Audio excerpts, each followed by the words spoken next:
মানিকগঞ্জ জেলার সাটুরিয়া উপজেলার বালিয়াটি গ্রামে দাঁড়িয়ে আছে ইতিহাসের এক রাজসাক্ষী, বালিয়াটি জমিদার বাড়ি। বাংলার জমিদারি ঐতিহ্যের এক জীবন্ত নিদর্শন। 5টি প্রধান ভবন নিয়ে গড়ে ওঠা এই প্রাসাদ যেন আজও গুনগুন করে বলে যায় তার অতীত গল্প। 19বিংশ শতকের মাঝামাঝি বালিয়াটির প্রভাবশালী সাহা পরিবার গড়ে তোলে এই প্রাসাদ। ইংরেজ শাসনামলে ব্যবসা ও বাণিজ্যে সফল হয়ে তারা জমিদারির মালিক হন।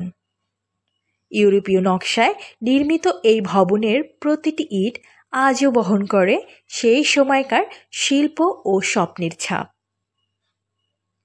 বছরের পর বছর ধরে ইতিহাসের এই প্রাসাদ হারিয়ে ফেলছিল তার ঔজ্জ্বল্য।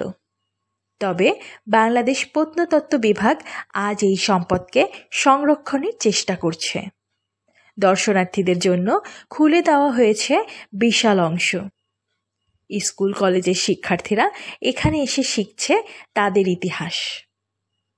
এই বালিয়াটির মাটিতে জন্মেছেন এক সাংস্কৃতিক যোদ্ধা, পীযূষ চন্দ্র মজুমদার, মুক্তাঙ্গন পত্রিকার প্রতিষ্ঠাতা ও প্রকাশক, যিনি শুধু সাংবাদিকতা নয়, সংস্কৃতি ও মুক্তচিন্তার এক বলিষ্ঠ কণ্ঠ। জন্মভিটায় এখনও কিছু চিহ্ন রয়েছে তার শৈশবের, আর বালিয়াটি আজও গর্ব করে বলে এখানেই জন্মেছেন এক আলোকবর্তিকা। বালিয়াটি জমিদার বাড়ি শুধু ইটের দেয়াল নয়, এটি স্মৃতি, এটি উত্তরাধিকার।